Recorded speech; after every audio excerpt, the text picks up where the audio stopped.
पूरा वर्ष गुजर जाता है, महीने में 2-2 बार 3-3 दिन के सत्संग होते हैं, तो परमात्मा की महिमा फिर भी शेष रह जाती, क्योंकि इसकी महिमा अनंत है। फिर भी कुछ आज प्रकाश और विशेष डालेंगे। परमेश्वर कबीर जी ने अब दोनों ही लीलाएं की। एक दिल्ली का बादशाह सिकंदर लोदी था, उसको असाध्य रोग हो गया था। उसने सभी जंतर मंत्र भी करा लिए थे, हिंदू और मुसलमान सभी पीर फकीरों से, गुरु और ब्राह्मणों से, धार्मिक अनुष्ठान जैसा भी जिसने जो कहा उसने खूब करा लिया।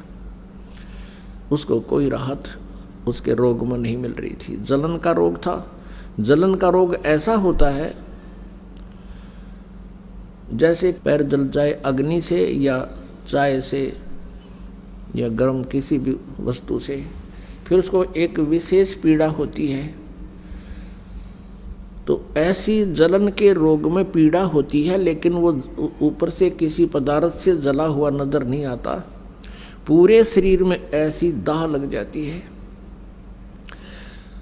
और सिकंदर लोदी बहुत क्रूर राजा था, हिंदुओं से मुसलमान बनाया करता था, जबरदस्ती राजा होकर के ये और भी बहुत दुष्कर्म कर डालते हैं। इसलिए परमात्मा कहते हैं तब से राज राज मदमानम जन्म तीसरे शुक्र स्वानम। राज्य का पद पाकर ये इंसान इतना फूल जाता है, कुछ भी ऊंच नीच नहीं देखता, भगवान से भय खत्म हो जाता है, सब यशमैन हो जाते हैं।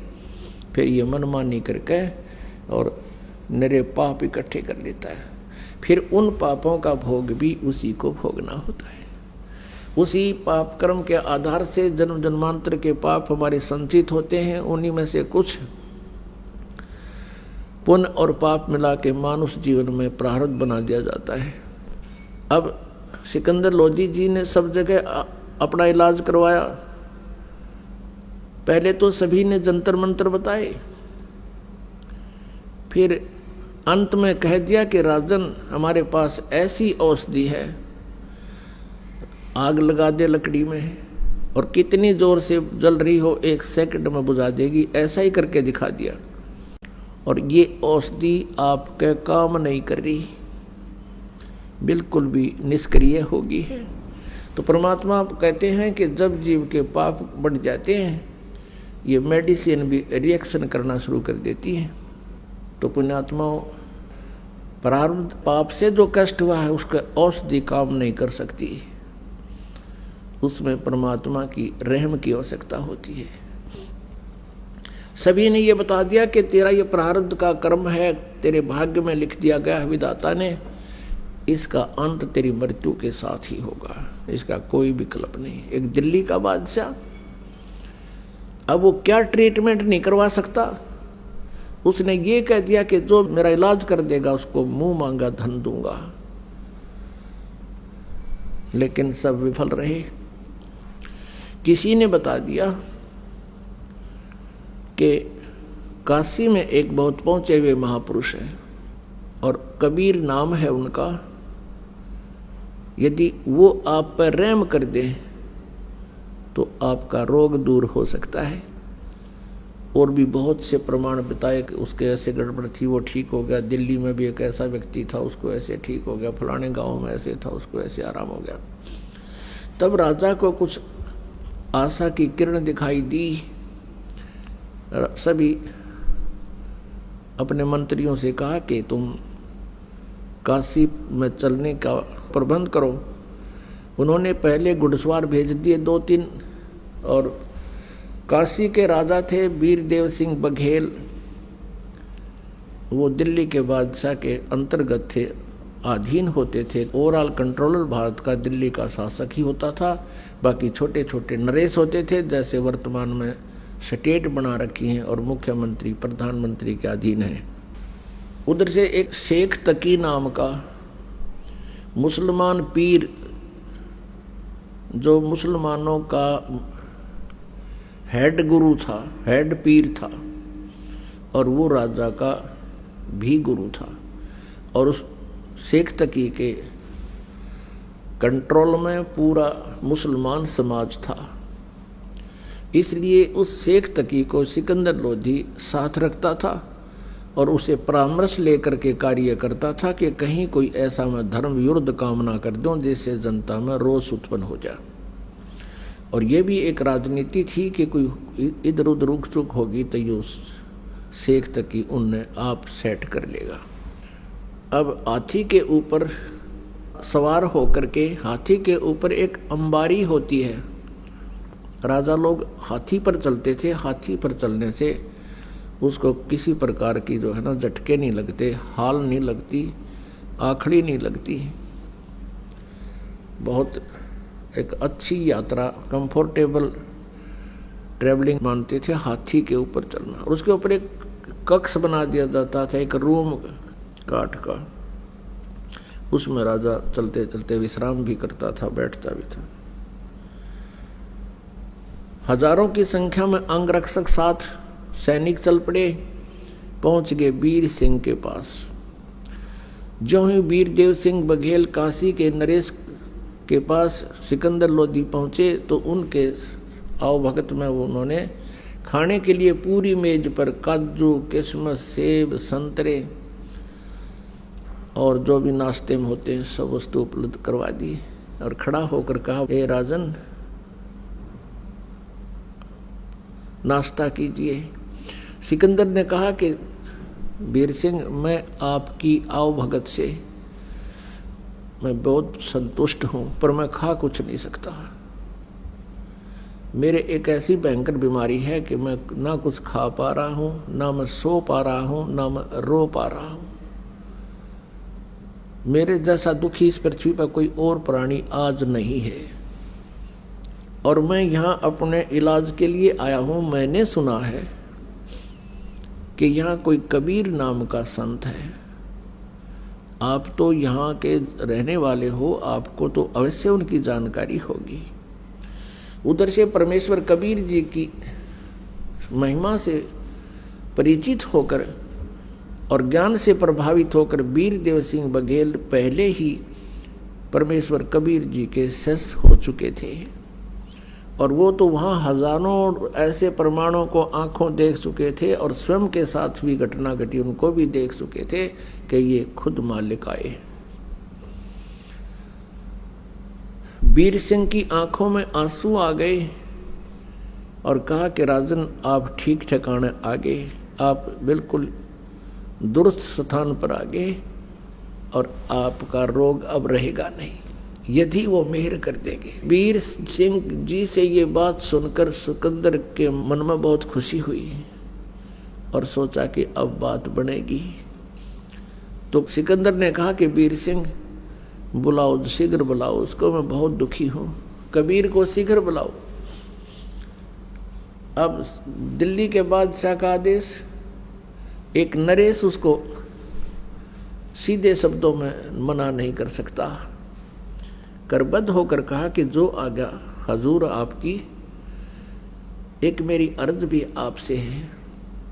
कहते हैं संत को बाई ऑर्डर नहीं बुलाना चाहिए और मान लीजिए हम उनको बाई ऑर्डर बुला भी लेंगे और उन्होंने रहम नहीं बख्शा, उन्होंने कृपा नहीं की, अंदर से वो प्रसन्न नहीं हुए क्योंकि वो दुख भी मान सकते हैं, तो फिर आना और ना आना बराबर रहेगा। और कहते हैं संत को बुलाना नहीं चाहिए, स्वयं चलकर उनके द्वार पर जावे, नतमस्तक होवे, तो प्रसन्न होगे तो राहत मिलेगी, खुश होकर आशीर्वाद देंगे तब राहत मिलती है। सिकंदर कहने लगा, बस ठीक है, आप मुझे अभी ले चलो। अमरता के ना करता, ना जिसके एक शब्द में पूरा हिंदुस्तान हला करता। फिर भी पुण्यात्मा ये विचार करो इस तत्व ज्ञान पर कि जो राजपाट चाहते हैं वो कितने सुखी हैं और फिर भी उन्होंने परमात्मा के सहारे की फिर भी आवश्यकता पड़ती है। और हम पहले उस परमात्मा की आड़ में बैठ गए, हम पहले उस पावर हाउस से कनेक्शन ले चुके हैं जिनसे को फिर बाद में लेगा, चाहे राजा हो चाहे कोई हो, तो उनको उसी सत्र का फिर बाद में लाभ मिलेगा। अब वीर सिंह बघेल को पता था जिसमें वो सिकंदर लोधी ने चलने को कहा, उस समय जो समय था वो कबीर जी के घर पे मिलने का नहीं था। शाम का समय था। वो परमात्मा कबीर जी अपने उस शिष्टाचार के आधार से गुरु स्वामी रामानंद जी के आश्रम में शाम को जाया करते थे। वहाँ बैठकर सब भक्तों और साधुओं के साथ आरती किया करते थे। वो समय वीरदेव सिंह बघेल को पता था कि कबीर जी आश्रम में मिलेंगे, तो सीधा आश्रम में लेकर गया। अब जो ही सिकंदर लोधी और वीरदेव सिंह बघेल रामानंद जी के मेन गेट पर पहुंचे, वहां द्वारपाल खड़े थे भक्त। अब वीरदेव सिंह को तो पता था कि हमारे आश्रम का क्या रूल है, क्या नियम है, और यदि वो आप बताते उस सिकंदर लोधी को तो उसको महसूस हो सकता था, क्योंकि राजा जो है सांप के सा होश है, और उसके जरा सा भी कोई उसके विरुद्ध काम हो जाए, उसकी प्रकृति के विपरीत, वो तुरंत डंक मार सकता है। तो वीरदेव सिंह बघेल ने उस सेवादार से कहा कि भक्त सिकंदर लोधी दिल्ली के बादशाह आए हैं और हमने कबीर जी से मिलना है, क्या आए हैं भगवान? अब सेवक ने कहा कि उनके आने का वैसे तो समय हो रहा है, पर अभी तक वो पहुंचे नहीं हैं। तो वीरदेव सिंह ने कहा कि आप स्वामी रामानंद जी से प्रार्थना कीजिए, क्योंकि रामानंद जी मुसलमानों को एंट्री अलाउड नहीं करता था, नो एंट्री थी मुसलमानों की रामानंद जी के आश्रम में। और वीरदेव सिंह बघेल ने कहा कि आपको अंदर नहीं जाने देंगे, तो राजनीति भी साथ रहती है इन लोगों के, इसलिए उस सेवक से सीधा ही कह दिया कि अंदर से आदेश आप पे ले लेगा यूं। तो वीरदेव सिंह बघेल ने कहा कि स्वामी जी रामानंद जी से कहिए कि दिल्ली के बादशाह शहंशाह सिकंदर लोधी जी आए हैं और वो कबीर जी से मिलना चाहते हैं और आपका भी दर्शन करना चाहते हैं, और जब तक कबीर जी यहाँ आए तब तक आपके पास ये विराजमान होकर के टाइम पास करना, तो अपना समय इंतज़ार करेंगे, उनके आने तक आश्रम में बैठना चाहते हैं, आपकी आज्ञा लेकर आइए, आपकी क्या आज्ञा। अब सेवादार गया, ऐसे गेट के साथ में ही उनका बाहर आसन लगा हुआ था पेड़ों के नीचे। रामानंद जी का जो गेट से 50 फुट की दूरी पर मुश्किल से होगा, लेकिन था साइड में, सामने दिखाई नहीं दे रहा था। तो जैसा ही सेवक ने जाकर कहा कि हे स्वामी जी, ऐसे ऐसे दिल्ली के बादशाह सिकंदर लोधी आए हैं और आपके दर्शन करना चाहते हैं और कबीर जी से मिलना चाहते हैं, जब तक कबीर जी आओ तब तक आपके यहाँ आश्रम में आपके पास बैठना चाहते हैं, आपकी जो आज्ञा हो। अब रामानंद जी ने कहा कि मैं इन मलेच्छों को, काफिरों को, मुसलमानों को अपने आश्रम में अलाउड नहीं करता, कह दो सिकंदर को बाहर इंतजार कर लेगा। अब ये बात सिकंदर ने भी सुन ली, क्योंकि साथ में बैठा था रामानंद जी। उधर से आकर के उस सेवक ने बता दिया कि स्वामी जी ने मना कर दिया कि हम मुसलमानों को अपने आश्रम में प्रवेश नहीं करने देते, ये मांस खाते हैं। अब सिकंदर लोधी तो वो भी शब्द सुन रखे थे कि इन काफिरों को मैं अलाउड नहीं करता। अब राजा वो क्रिमिनल कीड़ा फिर उठ गया, उसके काट ली तलवार। उसने सोची कि एक दिल्ली के बादशाह को और ये 2 कौड़ी का एक ऋषि ऐसे पेश आ रहा है, तो अन्य के साथ इसका क्या व्यवहार होगा। निकाल कर तलवार पहुंच गया अंदर, फिर किसकी परमिशन की जरूरत थी। और जाते ही रामानंद जी के कि तुम हमें काफिर कहता है, ले तुझे मजा चखा, तो उसकी गर्दन काट दी तलवार से, 2 टुकड़े हो गए। अब ये मन गलती तो करवा दे है एक बार, आत्मा फिर रो है, देख इस नीच ने फिर के कर दिया कर्म। आत्मा रोती है, मन को बहुत धिक्कारती है। अब फिर उसका तुरंत याद आ गई, सिकंदर लोधी कहने लगा वीर सिंह मैं बहुत नीच आदमी हूँ, देख मेरे किसे खोटे कर्म लग रहे हैं। आया था अपना दुख निवारण करवाने के लिए और देख गुस्से में आकर मैंने महात्मा की हत्या कर दी। अब कबीर जी भी मुझे राहत नहीं देंगे क्योंकि मैंने उनके गुरु को मार दिया। अब चल वीर सिंह, चलते हैं वापस।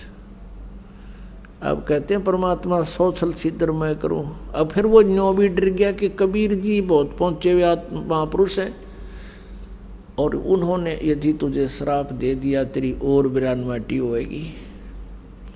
अब जो ही वो आश्रम से दोनों राजा बाहर आए, सामने से कबीर परमेश्वर आश्रम में आ रहे हैं। अब वीर सिंह जी ने देखा आगे भगवान, तो अब वो शिष्य था उनका, दंडवत प्रणाम किया और कहा राजा से कि ये आगे भगवान, ये आगे है कबीर जी। अब सिकंदर लोधी की तो घीघी बंद रही थी, अगियो आगे आगे तब तक मर गया तू तक। अब एकदम डरते ने उसने भी दंडवत प्रणाम किया। और पुण्यात्मा परमात्मा से लाभ उसी समय मिलता है जब हम अति अधीन हो जाते हैं।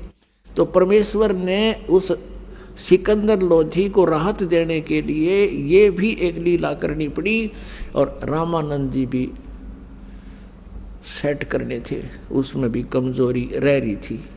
एक तीर से दो शिकार किए दाता ने। सिकंदर लोधी यदि भी नम्र नहीं होता जैसे कबीर जी आते हैं और वो सीधी बात करो खड़ा खड़ा, मैं बहुत दुखी हूँ, मुझे राहत दे दो, मेरा इलाज करो। जैसे आम वैद्यों को बुलाता था, वैद्य नीचे बैठते थे, वो सिंहासन पर बैठता था। अगर ऐसे प्रभु के सामने वो एक्टिंग करता तो मालिक उसको कोई राहत नहीं देते। अब अति अधीन दीन हो प्राणी, वह को कहे ये अकथ कहानी। अब दोनों दंडवत किए हुए सामने, काशी नरेश और पूरे भारत का राजा, परमात्मा ने झुक के दोनों के सिर पे हाथ रखा, मुकुट समेत दंडवत प्रणाम कर रहे हैं और परमात्मा ने उनके दोनों के सिर पे हाथ रखा आशीर्वाद वाला और कहा इस गरीब के पास ये दो नरेश आज कैसे आगमन हुआ। अब सिकंदर लोधी खड़ा होकर आंखों में पानी भर के ये कहने लगा कि हे प्रभु, जिस उद्देश्य से हम आए थे आपके दर्शनार्थ, वो तो आपके सप्रस मात्र से मेरा दुख दूर हो गया। परमेश्वर ने यूं ही कहा था हाथ रख के कि ये दिल्ली के बादशाह और काशी नरेश आज कैसे आगमन हो गया दास के पास। तो ऐसे हाथ रखते उसका रोग ऐसे छू मंत्र हो गया जैसे कदे बीमार नहीं था। एकदम राहत पूरे शरीर में, बिल्कुल खुशी की लहर दौड़ गई और सिकंदर लोधी ने समझ लिया ये तो अल्लाह आए हैं। चरण पकड़ दिए और कहने लगे प्रभु मुझे माफ़ कर दो, मैं बहुत नीच आत्मा हूँ, मैं बहुत पापी प्राणी हूँ। अब परमात्मा के सामने यो मन भाग जाता है, संत पूर्ण हो तो मन बकवाद छोड़ देता है और आत्मा उभर आती है। आत्मा भी नम्र है, ये मन दुष्ट है, इन दोनों का संयोग है। काल ने इसका अपना एजेंट इसके साथ छोड़ रखा है कि ये इसको पूरा प्रताड़ित करना है, नरे पाप करवाने हैं। और परमात्मा की भक्ति से फिर ये मन रहता तो साथ है लेकिन अनुकूल हो जाता है। अब परमेश्वर ने कहा क्या बात है कि भगवान आप जिस उद्देश्य से मैं आया था वो तो आपने मेरा आशीर्वाद से मैं ठीक कर दिया, मेरा कहीं ट्रीटमेंट नहीं होता, लेकिन मैंने एक जुल्म कर दिया और आप मुझसे नाराज हो जाओगे और वो रोग मुझे फिर लगेगा, मैं इसलिए डर रहा हूँ। परमेश्वर ने कहा क्या कारण है, उसने सारी कहानी बताई थी। कहा प्रभु हमने आपके इंतजार के लिए आश्रम में प्रवेश चाहा था, स्वामी जी ने हमें अभद्र तरीके से पेश आए और बहुत कटु वचन बोले और मेरे अंदर ये राजपाट का नशा, ये मेरा दुश्मन मेरे साथ था और भगवान मुझसे भारी गलती होगी, मैंने आपके गुरुदेव की हत्या कर दी। अब उसके मुंह की तरफ देख रहे थे सिकंदर लोधी कि अब ये गुस्सा हो जाएंगे और फिर मुझे श्राप देंगे। तो परमात्मा ने कहा कि सिकंदर कोई किसी को नहीं मारता। अब स्वामी जी की मृत्यु आप ही के हाथ से थी, ये संयोग था इनका, आज इनकी मृत्यु होनी थी और आपसे ही होनी थी, इसके प्रारब्ध में थी। और आजा, कोई बात ना, एक काम करना, अब ऐसे मत जाना, इसका अंतिम संस्कार करवा के जाना, नहीं तो आपको जनता बहुत भला बुरा कहेगी। अब जब परमात्मा ने कति सिकन भी नहीं करी, कोई गाली नहीं दी, कोई क्रोध नहीं किया, सिकंदर लोधी जान गया कि तो परमात्मा ही हो सकते हैं। ना इतनी देर में तो बाग बुबला हो जा और ना 20 गालियां दे क्या क्या श्राप दे दे। लेकिन कबीर परमात्मा वो सुख सागर है जो दुख नहीं दे सकते, क्योंकि उसको मालूम है सभी आत्मा मेरी है, किसने श्राप दूं और किसने ना दूं। अब जो ही अंदर गए तो देखा कि स्वामी रामानंद जी के 2 टुकड़े हुए पड़े हैं और गर्दन धड़ से अलग पड़ी है। सभी उपस्थित आश्रम के भक्त कहने लगे कबीर जी को कि भगवान के आज सिकंदर लोधी ने अपने गुरुदेव की हत्या कर दी। सिकंदर थोड़ा पीछे रह गया था, परमात्मा शीघ्र अंदर आ गए थे। परमात्मा कहने लगे अरे आपको इतना भी ज्ञान नहीं, संत कभी मरते हैं। कहते देही को सतगुरु कहिए सब धुंधर ज्ञान, और 4 दाग आवे नहीं उसको सतगुरु जाने। ये देही सतगुरु नहीं, इसके अंदर जो आत्मा है उसमें जितनी भक्ति कर ली वो आत्मा 4 दाग में नहीं आती। उनको ज्ञान आधार से संतुष्ट किया। इतने में सिकंदर लोधी फेर आ गया, वह सारे फेर सुकड़ गए। यो फेर आ गया भाई कसाई, ये तो फेर गड़बड़ करेगा। अब सिकंदर लोधी वहां खड़े हुए देख रहे हैं। परमेश्वर कबीर जी ने दंडवत प्रणाम किया अपने गुरुदेव के चरणों की तरफ, जहां पर धड़ पड़ा था और गर्दन थोड़ी दूर पड़ी थी, और फिर उठ करके उनके चरणों को स्पर्श किया कि हे गुरुदेव आरती का समय हो गया, उठियो गुरुदेव, भगत समाज आपका इंतजार कर रहा है। इतना ही कहा था कि उसी समय वो गर्दन उठ के, वो शीश उठ के और उसकी धड़के ऊपर चिपक गया, और रामानंद जी एकदम बैठे हो गए। और सामने क्या देखा, फिर सिकंदर लोधी खड़ा देखा तो फिर कड़वी कड़वी आंख करी। तो परमात्मा कहने लगे हे भगवान, हे परमात्मा, हे गुरुदेव, ये आपके बच्चे खड़े हैं। फिर वो थोड़ा सा माइंड ध्यान इधर हो गया, और फिर क्या देखा उसने, रामानंद जी ने, कि उसके शरीर से आधे हिस्से से तो खून बह रहा था, रक्त, और आधे से दूध निकला हुआ पड़ा हुआ था जमीन पर। अब रामानंद जी आश्चर्यचकित रह गए कि अभी दूध कैसे आ गया मेरे शरीर में, खून तो चलो रक्त की तो मान लें बात। तब कबीर जी से पूछा कि हे भगवान, ये मेरे शरीर से आधा रक्त और आधा ये दूध कैसे निकला। अब कबीर साहब कहने लगे आप तो जानी जान हो, मुझे तो महिमा दे रहे हो, आपको सब पता है, जैसे गुरु जी से जो व्यवहार किया जाता है, और जानी जान तो आप पे थे। वह कहने लगे पर भगवान, आप जी ने मुझ दास को उपदेश देने के बाद छुआछूत हिंदू समाज की तो बंद कर दी थी। आप सभी हिंदुओं को, चाहे वो किसी जाति का है, सबको नाम देते हो, सबसे प्यार करते हो, लेकिन अभी आप मुसलमानों से नफरत करते हो।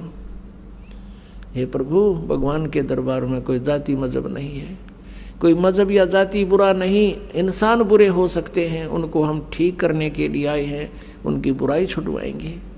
आप अभी तक मुसलमानों से नफरत करते हो, आप मुक्ति प्राप्त नहीं कर सकोगे। रामानंद जी के हृदय में यो एकदम ऐसा कुठारघात हुआ, इतना एकदम जख्म हो गया इस बात का कि मैंने तो जीवन ही मोक्ष के लिए लगा रखा है और मेरा मोक्ष नहीं होगा, मैं मुसलमानों से नफरत करता हूँ। उसी समय खड़े हो गए और खड़ा होकर सिकंदर लोधी को सीने से लगा लिया रामानंद ब्राह्मण ने, और कहा बेटा मैं तो घना नीच आदमी हूँ, पहले भी मैं एक ब्राह्मण के अतिरिक्त किसी को मैं अच्छा नहीं मानता था, और अभी भी मेरे अंदर ये दोष था कि मुसलमानों से नफरत करता था। आज मेरी ये सारा भ्रम निवारण हो गया, बेटा मेरे से गलती होगी, मुझे माफ़ कर दे। सिकंदर लोधी ने भी चरण पकड़ दिए, स्वामी जी मैं पापी आत्मा हूँ और मैंने बगैर सोचे समझे ऐसे महापुरुष की हत्या कर दी, मैं महादुष्ट इंसान हूँ। आज मेरा सौभाग्य है कि आज मुझे कबीर परमेश्वर के दर्शन हो गए, मेरी आँखों के सामने ये सब लीला होगी। आज मुझे भी परमात्मा के पहचानने का सुअवसर मिल गया। उस दिन के बाद रामानंद जी किसी भी मजहब धर्म या किसी भी व्यक्ति से कोई नफरत नहीं करने लगा। और परमेश्वर ने बताया कि स्वामी जी आज आपकी आयु फाइनल थी, आज के बाद आपकी आयु नहीं थी और अब ये आयु परमात्मा की दी हुई आपको मिली है। रामानंद जी कहते हैं परमात्मा तो मेरे सामने खड़ा है, हे भगवान मेरा ना जाने कौन से जन्म का पुण्य उदय हुआ जो आप मुझे मिल गए। मैं तो इतना नीच था, अब भी मैं अपने आप को सुपीरियर मान रहा था कि मैं तो बहुत नेक हो लिया। अब आपने दिखा दिया कि मैं कितना नीच था। अब पुण्यात्माओं परमात्मा ने 1 घंटे तक वहाँ सत्संग सुनाया हिंदू और मुसलमान एकता के ऊपर कि तुम एक पिता की संतान हो। इस काल ने आपस में इसलिए हमें 2 बना 4 बना रखा है, 20 बना रखा है कि तुम आपस में लड़ते मरते रहो, कोई चैन से ना रह सके और सभी एक परमात्मा की संतान हो, वही कुल का मालिक है। अब सिकंदर लोधी ने सोचा कि इस महापुरुष को कबीर जी को दिल्ली ले चलता हूँ और वहाँ हिंदू और मुसलमानों का आपस में बहुत ज़्यादा मन मुटाव है और इस महापुरुष के उपदेश से वो ठीक हो जाएंगे, एकम एक हो जाएंगे, मेरा आधा सिर दर्द खत्म हो जाएगा, क्योंकि राजा को तो अपने राज्य की चिंता होती है।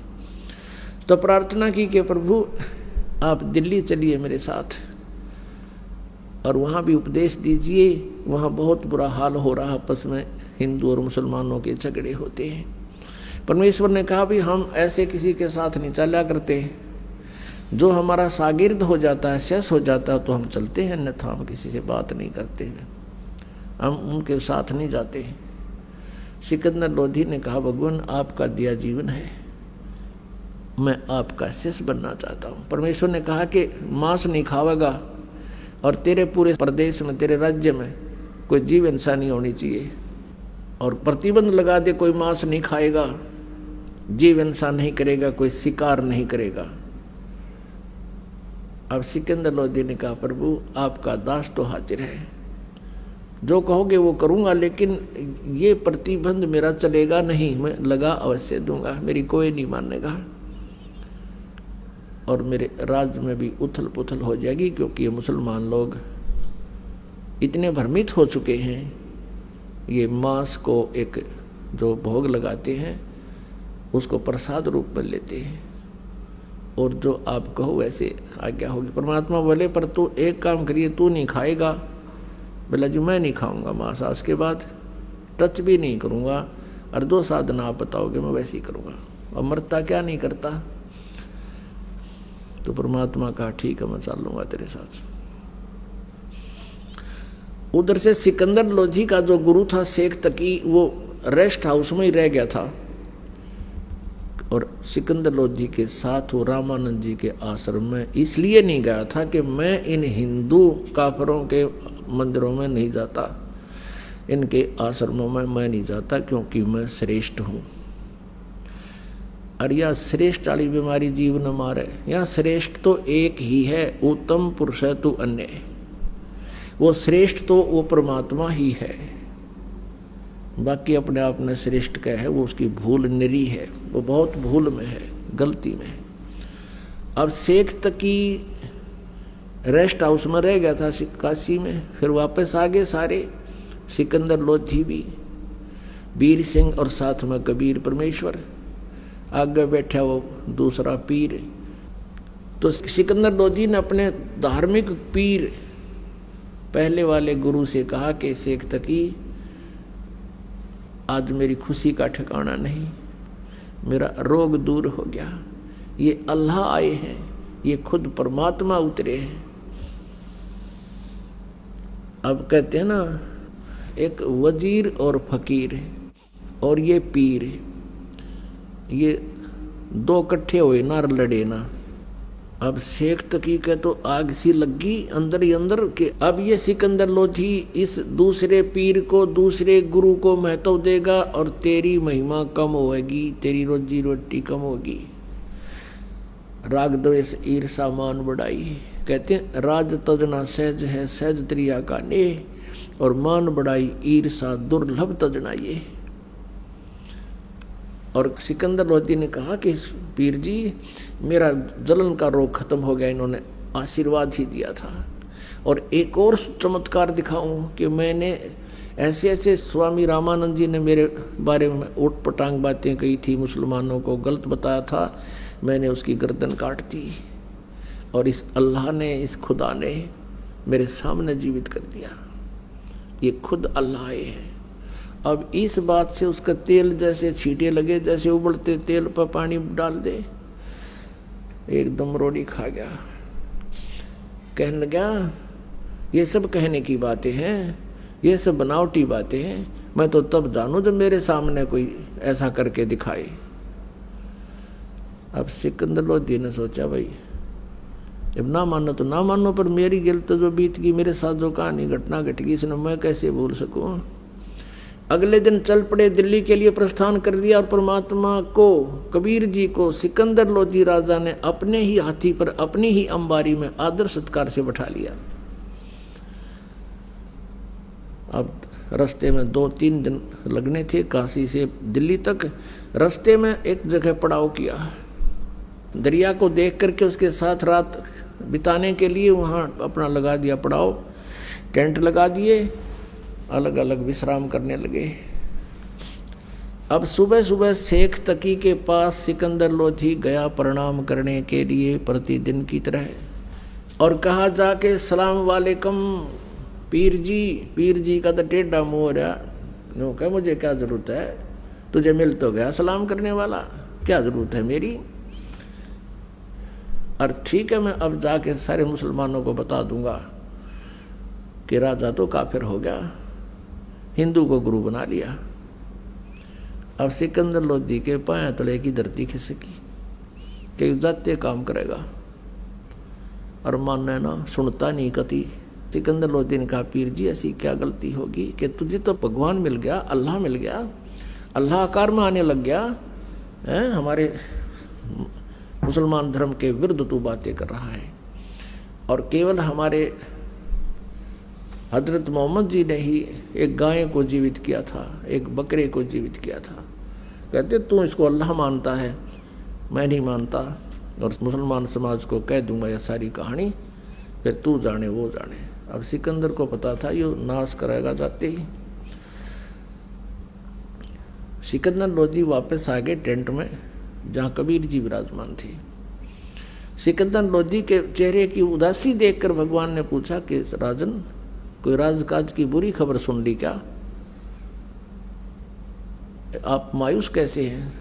तो सिकंदर लोधी ने कहा प्रभु क्या बताऊं, अब मेरे दुख ने मैं जान सकता हूँ, मेरे साथ बीती हुई घटनाओं से मैं परिचित हूँ, ये पीर जी नहीं जानता। ये मेरा धार्मिक गुरु जो है, ये मेरा पहलड़ा खसम, अब यो मन इतना दुखी कर रहा है परमात्मा, कल से मुझे चैन नहीं है इसकी। वहाँ से भी मैंने देखी थी इसकी जो गतिविधि, और अब तो ये बहुत टेढ़ा मुँह कर रहा है, जाते ही सब मुसलमानों को कह देगा तो मेरा राज्य नहीं रहेगा। परमेश्वर ने पूछा क्या चाहता है ये। शेख तकी ने कहा था कि मेरे सामने जीवित करके दिखावे, जब जानूं मैं नहीं मानता, मैं साथ थोड़ा ही था। तो कबीर जी ने कहा कि उसको कह दो कोई मुर्दा ले आवे, चाहे कोई पशु ले आ, पक्षी ले आ, कोई मनुष्य ले आ, और अब जिंदा कर देता हूँ, कह दे उसको ले आ मुर्दा। सिकंदर लोधी गया शेख तकी के पास और कहा पीर जी आप कोई मुर्दा ले आओ, और कबीर जी कहते हैं अभी जीवित कर दूंगा। तो वो कहता मैं कहाँ से लाऊं, कभी समय आएगा जब देखूंगा। अब परमात्मा को पता था कि राजा का टेंशन बना दी इसने, और ये दिल्ली तक पहुंचाएंगे इतने तो हार्ट अटैक हो जाए मनमाने सिकंदर का। तो कहते हैं अपने भगत की टेंशन भी परमात्मा एक सेकंड में कारण बना दे। उसी समय क्या देखा कि दरिया के बाहर सब कोई टहल रहा था, कोई नहा रहा था, कोई अपना घूम रहा था।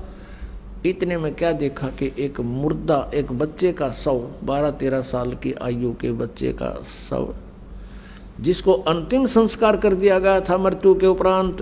क्योंकि कुछ ऐसे कबीले हैं जो न तो जमीन में दबाते हैं, न सभा करते हैं, अग्नि में संस्कार नहीं करते, वो केवल जल प्रवाह कर देते हैं। वो ये सोचते हैं कि इसके शरीर को मछली खाएंगी, कीड़े मकोड़े खाएंगे, इसको कुछ पुण्य हो जाएगा, और उसको दरिया में जो समुद्र की तरफ जा रही होती है उसमें एक अच्छे आदर के साथ एक फ्लोटिंग ऐसा बना देते हैं, बेड़ा सा घास फूस का, लकड़ी, थोची से लकड़ी लगा कर उसके ऊपर आदर से लेटाकर और उसके ऊपर एक कपड़ा डालकर जल प्रवाह कर देते हैं। ऐसा जल प्रवाह किया हुआ मृत बच्चा आ रहा था शव,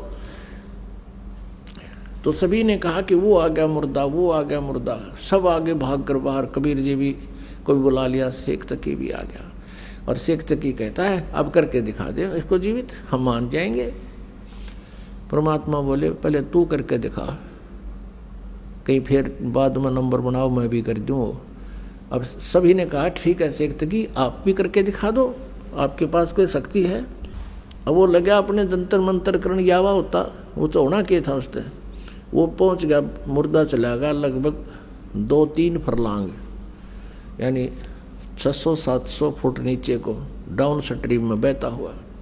तो शेख तकी कहता है ये तो अपने सिर से बला उतरवाना चाहा था, ये भी नहीं कर सकता, ये बातें बनाता है। ये तो चाहा था कि मुर्दा चला जाए, तेरी इज्जत रह जावे, वो इसने कर ही दिया, मुझे लगा दिया इस पे। अब परमात्मा ने ऐसे संकेत किया मालिक ने हाथ से, वो मुर्दा वापस चल पड़ा जैसे इंजन की नौका होती है, इंजन वाली मोट, और वो दरिया के फ्लो के विपरीत चल पड़ती है। ऐसे वो मुर्दा दरिया के ऊपर से ऐसे वापस आके और वहाँ खड़ा हो गया सामने, ऐसे लेट नुका नु सथिर हो गया मुर्दा, वो मृत शरीर। नीचे से लहरें बह रही हैं दरिया की और वो सब ऐसे है। तब परमात्मा ने कहा जीवात्मा जहाँ भी है तो कबीर आदेश से इसमें प्रवेश हो और बाहर आ जा। इतना कहना ही था प्रभु का कि सारे शरीर में कंपन होने लगी और वो बच्चा एकदम खड़ा होकर और तैरता हुआ बाहर आया और परमात्मा के चरणों में दंडवत प्रणाम किया। बोलो बंदी छोड़ कबीर साहेब की जय।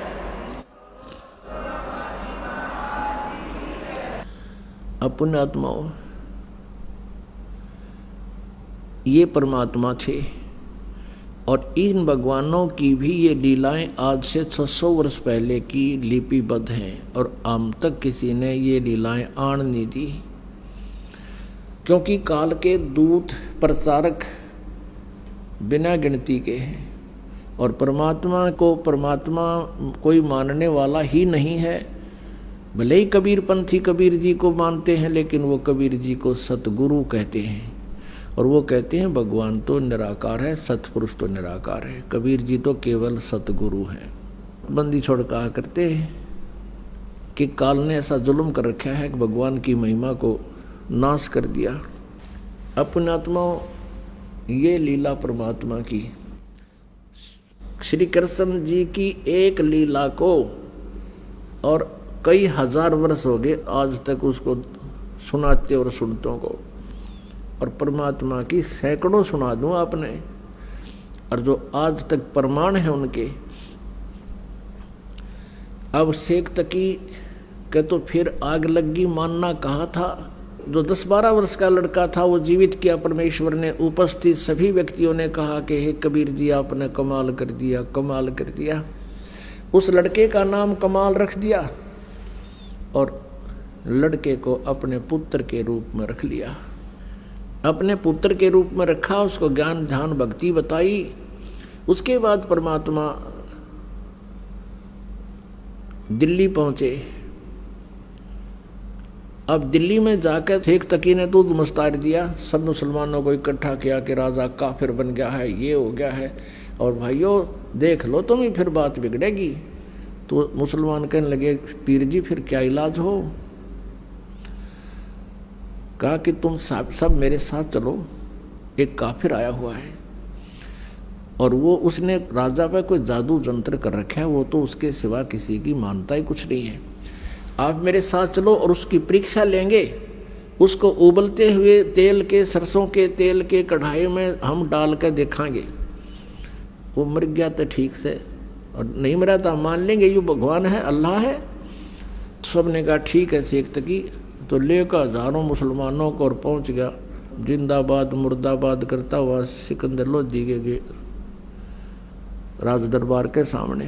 अब राजा ने पता करा कि केस और हो रहा, पता लगा कि जी शेख तकी हजारों मुसलमानों को, जनता जनों को लेकर आया हुआ है।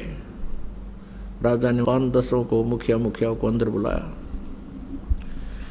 कारण पूछा तो उन कारण बता दिया गया। अब सिकंदर लोधी बड़े दुखी हुए कि महात्मा को लात इसलिए था कि ये कुछ विचार सुनेंगे इनका और हमारा ये आपस का द्वेष कम होगा, पर इसने तो जुल्म कर दिया शेख तकी ने। तो कबीर जी को वहीं अपने ही रेजिडेंस में अलग से कमरे में रखा हुआ था, वहाँ आदर से रह रहे थे। वहाँ गए तो कबीर जी ने पूछा क्या कारण है राजन, बड़े मायूस हो? सारी कहानी बताई। सिकंदर लोधी को शेख तकी ने बताया था कि हम इसकी परीक्षा लेंगे और हम ऐसे ऐसे उबलते हुए सरसों के तेल के कढ़ाई में डालकर इसको देखेंगे, जो जीवित रहेगा तो हम भगवान मान लेंगे। अब कबीर जी ने कहा कि एक काम करो, इसको कह दो अपना कर ले काम जो करना चाहता है। और सिकंदर लोधी आज्ञा लेकर शेख तकी से कह दिया कि कर लो तुमने जो करना है। अब सिकंदर लोधी को विश्वास था कि ये कुछ नहीं बिगाड़ पाएंगे। उधर से अच्छे मोटे मोटे लकड़ चूल्हा बड़ा बना कर उसके ऊपर बड़ा कढ़ाया रख कर सरसों का तेल भर दिया और उसमें लकड़ जला दिए। अन्य उनको लकड़ जलाने वालों से कह दिया इसने कति इतना उबाल दो न जल उठे और इसमें प्रवेश होते ही चरण देसी खत्म हो जा। ऐसा ही कर दिया, उबले न पूरी तरह जैसे चाय उबला करे। अब शेख तकी ने कहा कि लाओ उसको पकड़ कर डालो इसमें। परमेश्वर उठकर आगे खड़े हो गए कढ़ाई के पास और कहा आप इतना कष्ट ना कीजिए शेख तकी जी, मैं अपने आप प्रवेश कर जाता हूँ। परमात्मा एकदम उसमें प्रवेश कर गए और बैठ गया आराम से। गर्दन बाहर दिख रही है, परमात्मा बैठे नो देखें आराम से। शेख तकी नो कहे कुछ भी ना होया। शेख तकी क्या कहता है कि इसने इस गर्म तेल को जंतर मंतर करके ठंडा कर दिया। अब सिकंदर लोधी ने सोचा भी गुरुजी कबीर जी का कुछ नहीं हुआ तो हो सकता है ये ठंडा कर रखे और जंतर मंतर करके ला देख लूं। तो कहने लगा सिकंदर लोधी के मैं चेक करता हूं। परमात्मा बोले राजा इसमें हाथ मत दिए कि दे नकम्मे के कहने ते तू इसमें हाथ दे दे, तेरी उंगली नहीं पाऊंगी, इतना गर्म है यो।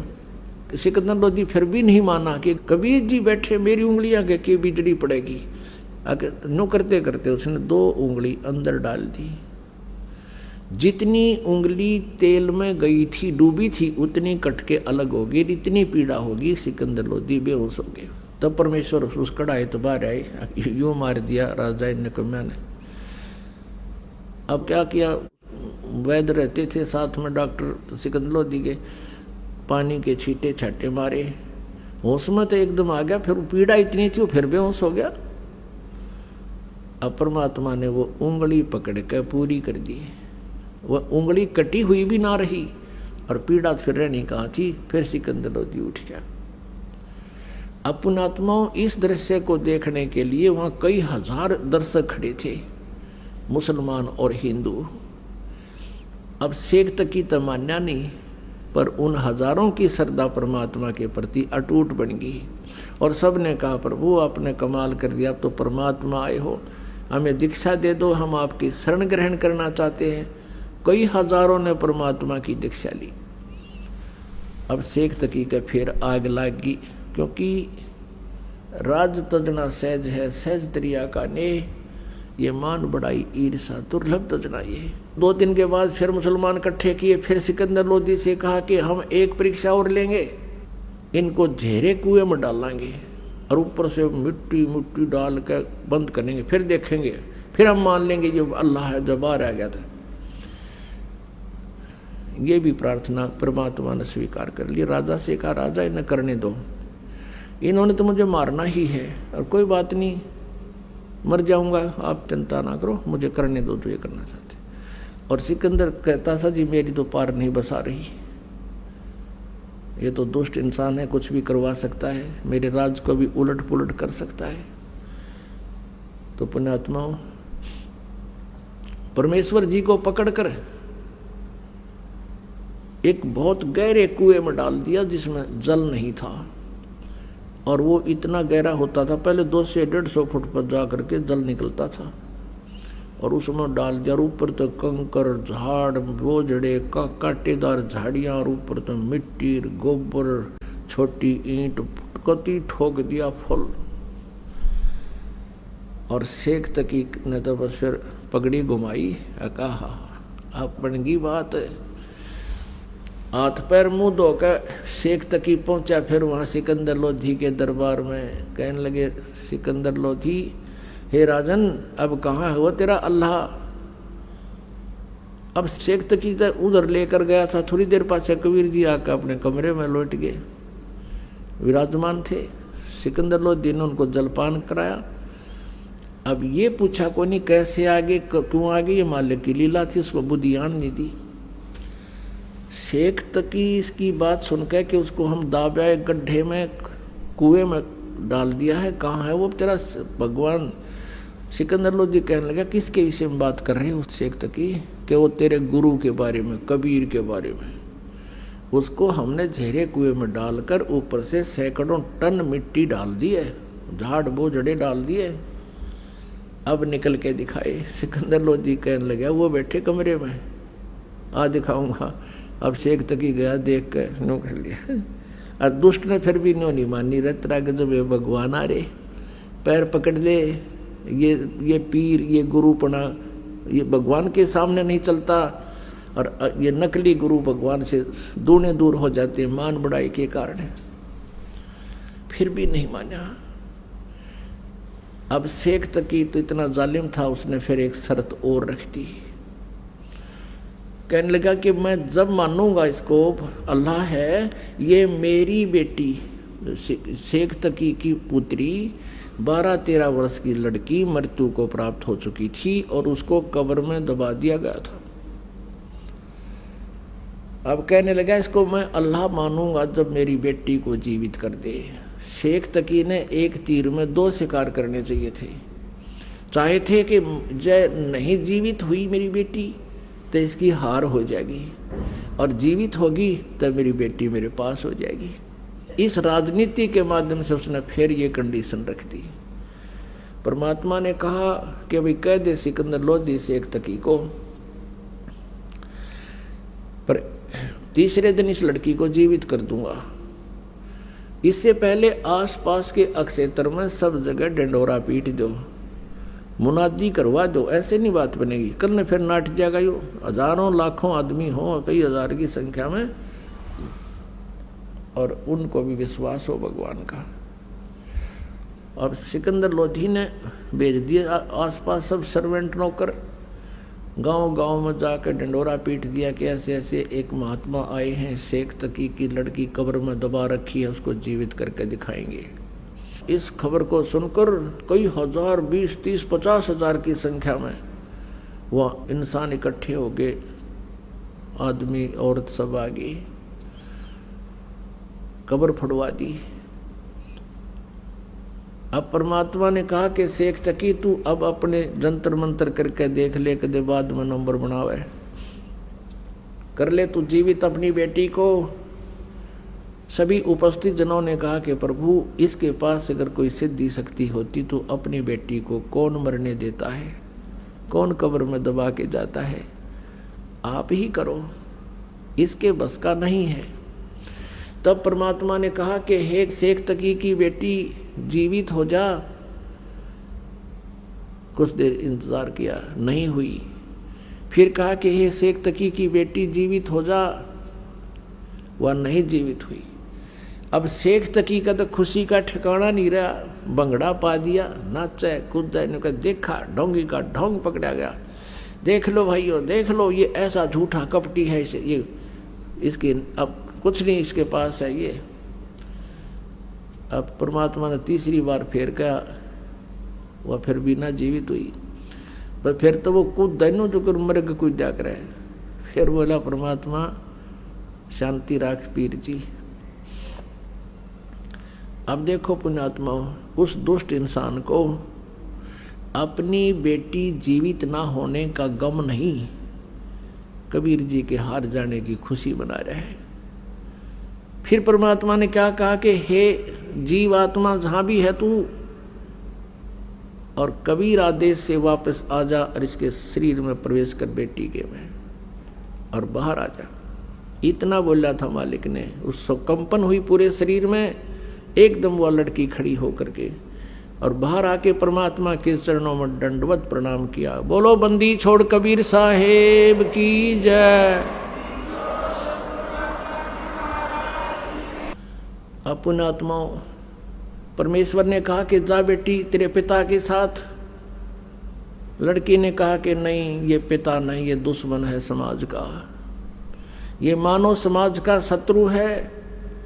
इसका और मेरा नाता 12 वर्ष की आयु तक का था, आगे मेरा जीवन शेष नहीं था। अब मैं पशु जोनी में जाने की मेरी तैयारी हो रही थी। आज मेरे इस परमेश्वर ने मुझे पुनर्जीवन दिया है। और 1.5 घंटे तक उस लड़की ने प्रवचन किए। परमात्मा ने उसके अंदर वह कैसेट डाल दी, अपना ज्ञान फैक्स कर दिया।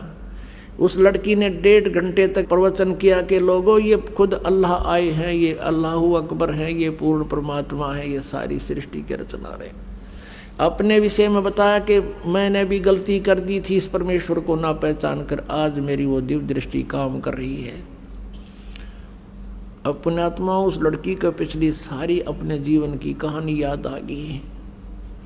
ये कमाली वाली आत्मा जो है, ये सतयुग से मालिक की चरणों में सेवा में रही। सतयुग के अंदर ये विद्याधर ब्राह्मण की पत्नी दीपिका थी। उसमें इनको परमात्मा शिशु रूप में मिले थे, परमात्मा की सेवा की थी। वो पुण्य मालिक ने इनका बनवाया। फिर वही आत्मा दोनों की दोनों त्रेता युग में वो वेद बीज ब्राह्मण हुआ और वो सूर्या नाम की उसकी पत्नी हुई।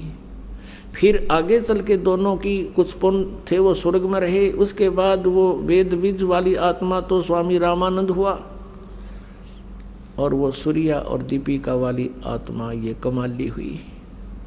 कमाली का जन्म मुसलमान धर्म में हो गया।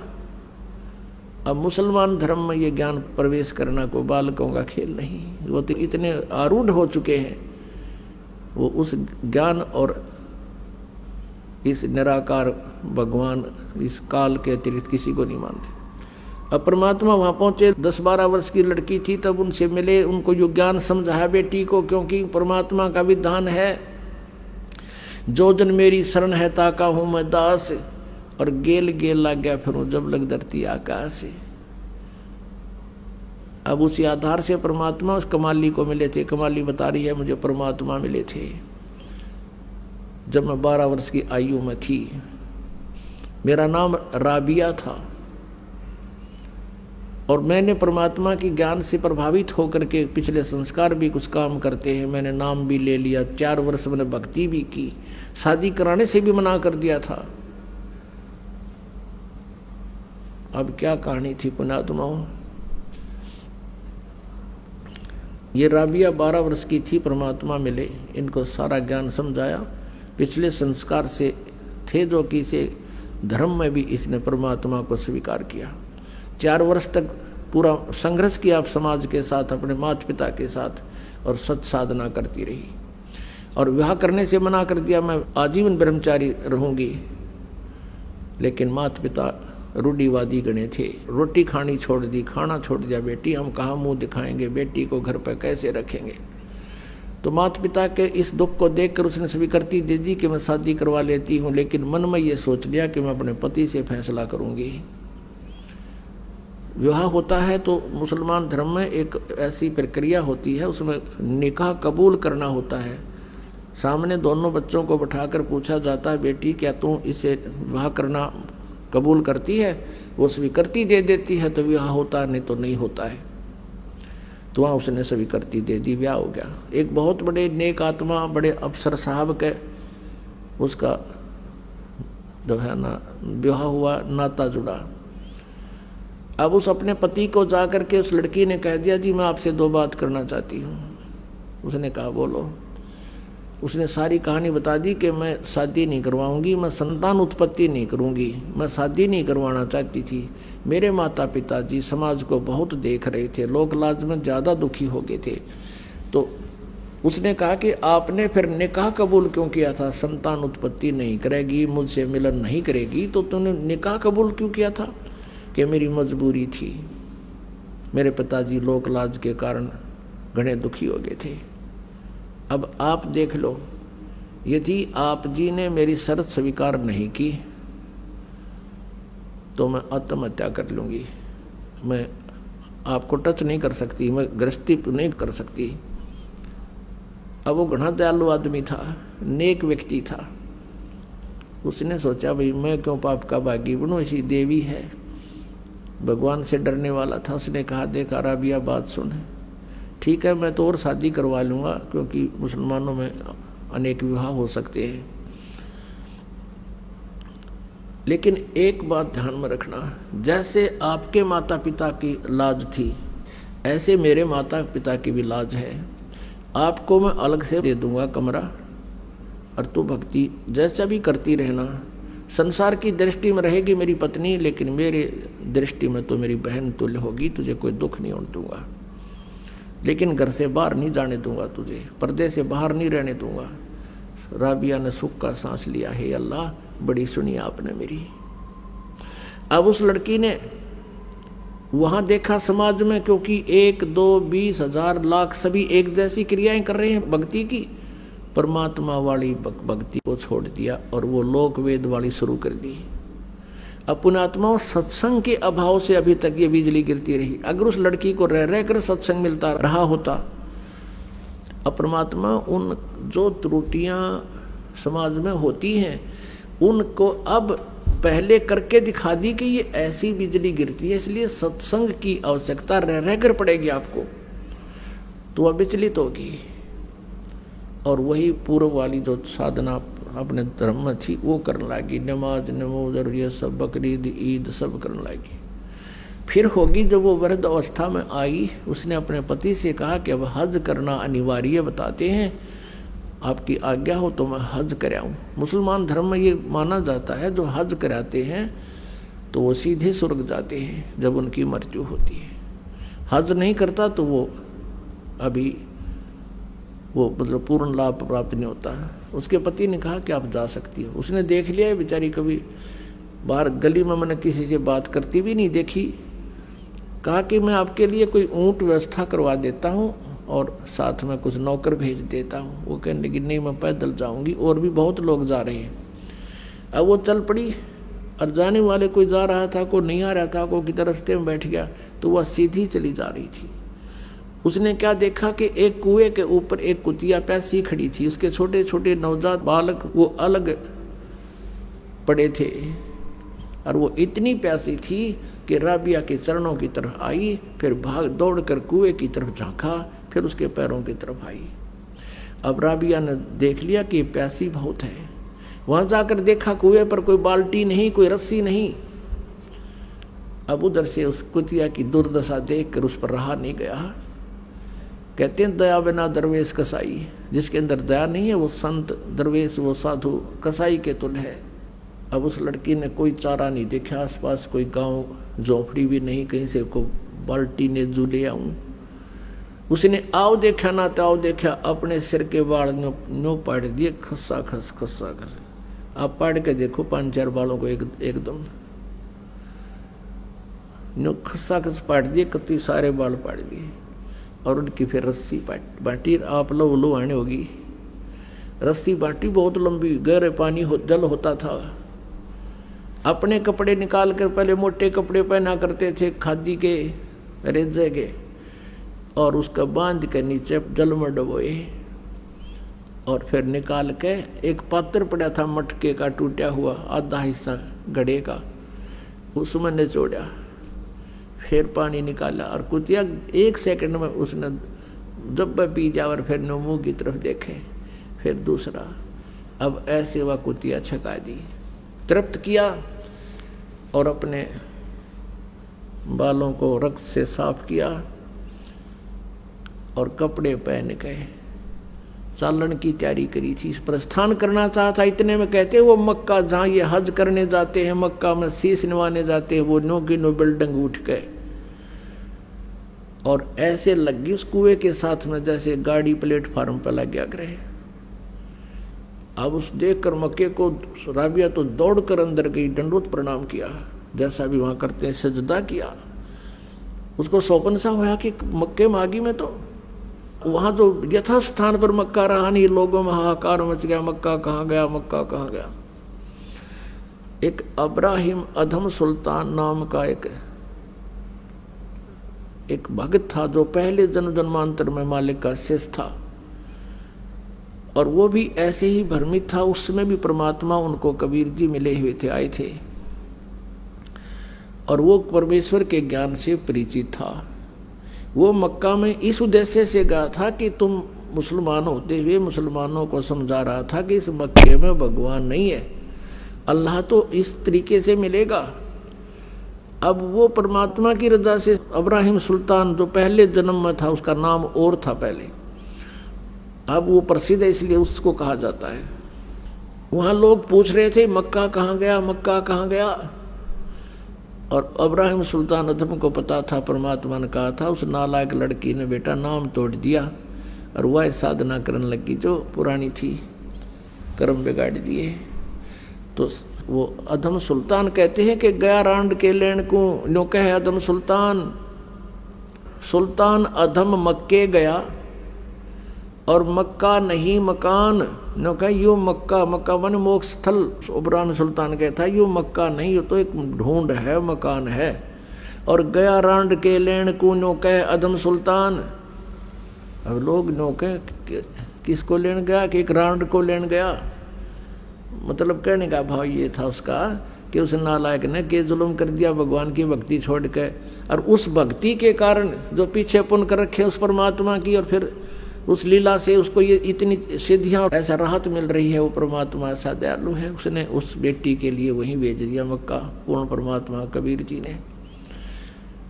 और भगवान पर अपना भगत दुखी नहीं देखा जाता। अब चाहे वो बेसिक डलाड हो रहा था, जैसे टटीरी थी, महाभारत में एक प्रमाण आता है, और टटीरी तो किसी की उपासना भी ना कराया करती। उस समय जब उसने अंडे उत्पन्न कर दिए महाभारत कुरुक्षेत्र के मैदान में, उधर से सेना खड़ी होगी, आकर युद्ध की तैयारी होगी, तब उसने देखा तो जुल्म हो गया, तेरे बच्चे मरेंगे, तेरे अंडे मरेंगे, खत्म होंगे। तब उसने अंतःकरण से रो के भगवान से याचना की थी, मेरे अंडों की रक्षा करियो प्रभु। कहते हैं उसी समय ऊपर से एक इंद्र के हाथी का इतना भारा, हाथी का इतना बहुत बड़ा घंटाला जिसमें 88,000 मन बताते इतना वजन था, ऊपर से आकर उन अंडों पर गिर गया। महाभारत हो गया, अग्निबाण छूटे, वहां दुनिया कटकर मर गई, अंडा का आंच भी ना आन दी। अब वह तो कोई भक्ति भी ना करे थी टटीरी, फिर भी मालिक ने उसके पूर्व जन्म के संस्कार से खुद कबीर भगवान ने उसकी रक्षा कर दी। अब यही स्थिति थी राबिया की थी कि काल तो चाहता ये नास्तिक हो जा, और भगवान चाहते हैं कि इनमें मालिक की चाह बनी रहे। और जब ये कलयुग का ये समय आवे, इस समय है अब सबको पार करने का। यहाँ तक इस भक्ति को, परमात्मा में आस्था को बनाए रखना था हमारे हृदय में। तो इस उद्देश्य से परमात्मा ने वो मक्का उठाकर वहाँ उस बेटी के लिए भेज दिया। अब वहाँ अब्राहिम सुल्तान उसको लताड़ रहा है कि ये के ड्रामा दिखाने लग रही है दुनिया की, वाह वाह हो जाएगी, या फूल का कुप्पा हो जाएगी, अपने कर्म बिगाड़ेगी, और वही बनी। जब मक्का वापस आया, देखा एक बहन को लेकर आ रहा है, उसका नाम राबिया था। पूरे मुसलमान धर्म में उस समय राबिया की महिमा ऐसी होगी कि भक्ति हो तो राबिया कैसी, भक्ति हो तो राबिया कैसी, भगत हो तो ऐसा हो, भक्तनी हो तो ऐसी हो। अब पुण्यात्मा आगे के बना उसके साथ, अगले जन्म में वो बांसुरी नाम की एक लड़की बनी, और वो इतनी भक्तमती थी, इतने फिर भी आस्था मालिक की उसके हृदय में थी। जब वो वृद्ध अवस्था में आई, उसने सोचा, यूं कहते हैं जो मक्के में मृत्यु को प्राप्त हो जाता है, भगवान प्राप्ति होती है, सीधा स्वर्ग जाता है, भिष्ट में जाता है। उसने सोचा इससे बढ़िया और क्या अवसर होगा, मक्के में अपना सिर काट के और चढ़ा दिया, मृत्यु को प्राप्त होगी। अब सब जगह यूं हो गया कि बंसुरी गई स्वर्ग में, बंसुरी सिद्धि गई स्वर्ग में, बंसुरी सिद्धि गई स्वर्ग में। अब स्वर्ग में कहाँ जाना था, अगला जन्म फिर उसका लड़की का हो गया, वो वैश्या बन गई। एक जीवन वैश्या का व्यतीत किया, और फिर उस परमात्मा की 4 साल की भक्ति, एक सत्साधना करने से उसको ये मनुष्य जन्म और मिल गए, 2.5 जन्म और मिल गए इसको। अब उसका मनुष्य का जीवन केवल 12 वर्ष की आयु का शेष था, फिर उसका कई युगों तक मनुष्य जीवन शेष नहीं था। वो फिर शेख तकी के घर पे लड़की के रूप में जन्म था उसी लड़की का। और पुण्यात्मा उस दयालु ने अब उस आत्मा को पहले तक कर्म बनवाए, उनके सतयुग में उनके घर पर आए, और वो ऋषि पाक रहे थे, मालिक की बात सुनी को नहीं, अपने कर्म बिगाड़ेंगे, अपनी गलत साधना करते रहे। फिर त्रेता में फिर परमात्मा उनके उसी रूप में आए, उनसे फिर कर्म बनवाए, मालिक की सेवा करी, बचपन रूप धारण करा लिया शिशु रूप, और फिर वो एक रामानंद बन गया, एक या कमाली डके खाती अंडे है। अब दोनों को फिर संभाला मालिक ना के। अब परमात्मा कहते हैं, तुमने ना पता मैं कितना दुखी हूँ तुम्हारे लिए, तुम तो इस काल की भांग पी के राजी हुए फिरो हो। कबीर ये माया अटपटी सब गटान अड़ी, और किस किस ने समझाऊं या कुआ भांग पड़ी। अब परमात्मा कहते मैं रोवत हूँ सृष्टि को, सृष्टि रोवे मोहे, और गरीबदास इस वियोग को समझ नहीं सकता कोई। पुण्यात्मा उस परम पिता ने इतने दुख क्यों उठाए? आप इतनी भांग पी चुके हो, आपका कहे तभी असर ना होता, इतनी चढ़ रही है अपने सब कहे, हमने ये बेटा बेटी कार कोठी और ये फैक्ट्री दिखाई देती है, और परमात्मा हमें बताते हैं तुम प्रतिदिन देख रहे हो अरबपति हेलीकॉप्टर में पड़ कर मर गए, वह कंपनी भी आड़े रहेगी और कोठी बेटी बेटा भी आड़े यहीं रह गए, और वो गधा बना खड़ा है। और फिर भी आंख नहीं खुलती, क्योंकि पहले तो हमें रास्ता नहीं पता था, तब तो हमारी व्यवस्था थी। अब परमात्मा ने क्लियर कर दिया, स्पष्ट कर दिया। अब परमेश्वर कहते हैं अब भी तुम नहीं चलोगे इस मार्ग पर, फिर बच्चों मेरा दोष नहीं।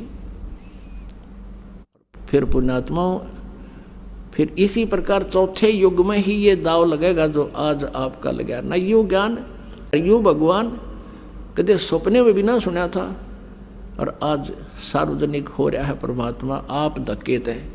अब भी ये काल के दूत काल प्रेरणा से कोशिश कर रहे थे कि हम इसको दबा दें, ये ज्ञान ऊपर ना हो करती तुम्हारी दुकान बंद हो जाए। लेकिन अब परमात्मा का आदेश है, अब इसको कोई रोकने की चेष्टा करेगा, इसमें कोई बाधा करेगा, इस मार्ग में कोई रोड़ा बनकर खड़ा होगा, वो तो ऐसा होगा जैसे अंधा गधा रेल की पटड़ी पर खड़ा हो। एक अंधा गधा रेल की पटड़ी पर खड़ा हो गया, उधर से ट्रेन का आना हो गया, और वह दूर से गुड़गुड़ गुड़गुड़ की आवाज उसने आहट सुनी। उसने सोचा तुझे कोई डिस्टर्ब करना चाहता है। अंधे की अंतःकरण का बहुत अच्छा अनुभव होता है। उसने देख लिया कि इधर से गड़बड़ी दिखे है, उसने उधर दोनों पैर कर लिए पछले, और नो सोच ली कान देश ने निकट दोनों लात मारूंगा इसके, कहाँ आ गई है मुझे डिस्टर्ब करने के लिए। अब जो ही वो ट्रेन निकट आई, उस अंधे गधे ने दोनों दलुत्ती मारी और वो उठा के पटक दिया, 3 टुकड़े कर दिए। तो जो अंधा गधा था कौन? हिरण्यकशिपु था। अंधा गधा कौन था? कंस था। अंधा गधा कौन था? रावण था। और भी अब जो इस मार्ग में बाधा कर रहे हैं वो भी अंधे ही गधे हैं। अब ये तो परमात्मा की पटड़ी पे, इस मालिक के मार्ग में कोई आकर बकवाद करेगा तो दाता उसको बख्शमा करेगा नहीं। अब ये पूरे विश्व में जाएगा। अब पुण्यात्माओं, इस प्रकार की लीलाओं को देखकर सबने कहा कि कमाल कर दिया, कमाल कर दिया, लड़की का नाम कमाली रख दिया। परमेश्वर ने कहा कि जा बेटी अपने पिता के साथ। नहीं, ये दुश्मन है समाज का, इसका और मेरा संस्कार केवल 12 वर्ष तक का था। अगर मेरा जीवन नहीं था मनुष्य का, उस बेटी ने खड़ा होकर के सबको बता, और मुझे अपना पिता मिल गया। कबीर परमेश्वर के चरणों में शीश टेक दिया, आप मेरे मालिक हो, आप मेरे पिता हो, आप कुल के मालिक हो। अब उस लड़की को परमात्मा ने अपनी बेटी की तरह रखा और उसको भक्ति मार्ग पर आरूढ़ किया। पुण्यात्माओं, परमात्मा की इस तरह की लीलाएं देखकर, और परमेश्वर ने एक एक दिन में 100 जगह प्रकट होकर ये सत्संग सुनाए, अपने बच्चों को सुख दिया। आज तो ये टेलीविजन चल पड़े, ये तो एक दिन में चाहे 1 करोड़ जगह बोल ले एक आदमी।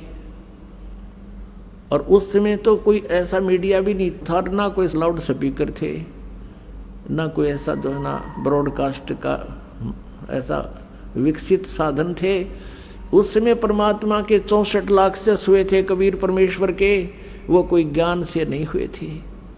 वो दयालु कहते हैं, उत्तम पुरुष तु अन्य परमात्मा इति उदारत, यह लोग धर्म आविश्य विवर्ती अवैश्वर है।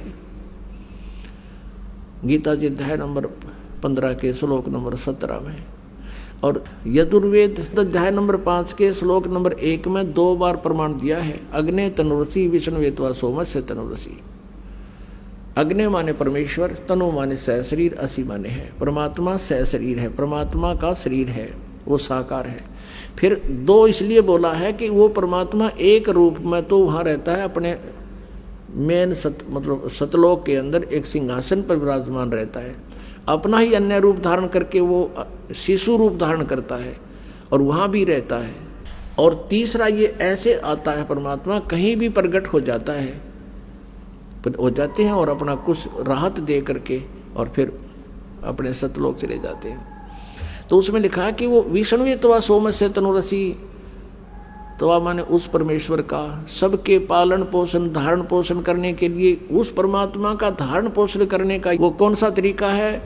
आप जी को सत भक्ति मंत्र दे के और अपना आशीर्वाद से अपनी से आपको सुखी करके, आपके पापों का नाश करके अपनी तरफ से फर्स्टली आप परमात्मा कुछ पुण्य अपने तरफ से आपको फीड कर देता है।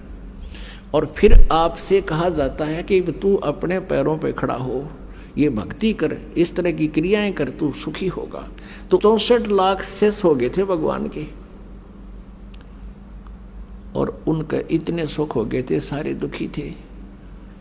किसी का कोई कष्ट था, किसी का कोई कष्ट था, कोई किसी हाहाकार माच रहे थे, किसी का भूत कूदे थे, किसी का कुछ हो रहा था। अब वो सबको एक बार रिचार्ज कर गए परमात्मा।